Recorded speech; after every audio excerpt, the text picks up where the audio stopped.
Love story చెప్తూ ఒక ఏదో షోలో ఆహ్, ఒక అమ్మాయి అందంగా ఉంది. జస్ట్ తన దగ్గర డబ్బులున్నాయని నా ఫ్రెండ్సే నా గురించి వాడలాంటోడు, వాడిలాంటోడు అని చెప్పి కట్ చేశారు అని ఒక స్టేట్మెంట్ విన్నా నేను. హ్మ్. ఏంటి ఆ లవ్ స్టోరీ? అసలు అంత బాండింగ్ ఉన్నప్పుడు ఎవడో వచ్చి చెప్తే కట్ చేసుకునే అంత వీక్ రిలేషన్‌షిప్పా అని ఒక డౌట్ రైజ్ అయింది నాకు. అదా! అదేముంది ధనుష్ అది మనం ఒక ఫ్రెండ్‌ని నమ్మామనమాట. హ్మ్. బాలు అని చెప్పి. హ్మ్. నేను పేరు చెప్పగలను నాకేం పెద్ద ఇది కాదు. హ్మ్. సో, ఆల్మోస్ట్ 10 ఇయర్స్ పాటు ట్రావెల్డ్ విత్ మీ. సొంతగా మనిషిలాగా ఉండి, మన బండి, ల్యాప్‌టాప్, మన డబ్బులు, మన పర్సు, మన ఫోన్‌లు అన్నీ వాడుకొని ఎందుకు ఫ్రెండ్ కదా! ఇస్తాము. హ్మ్.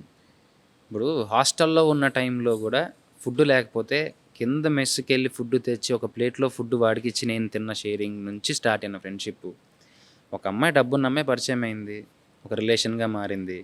రిలేషన్‌లో ఉన్నప్పుడు పరిచయం చేశా. బెడ్‌రూమ్ వరకు తీసుకొనొచ్చి కూర్చోబెట్టి మాట్లాడే స్వేచ్ఛ ఇచ్చా. హ్మ్.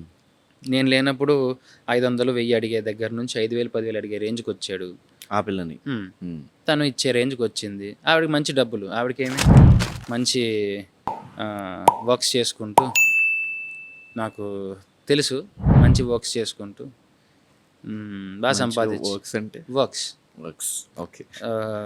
మంచి బిజినెస్ వర్క్స్ చేసుకుంటూ బాగా సెటిల్ అయ్యి బాగా డబ్బులు సంపాదించుకొని హ్మ్. డబ్బుందనే పొగరు. గుర్తుపెట్టుకోడాలి. డబ్బుందనే పొగరు.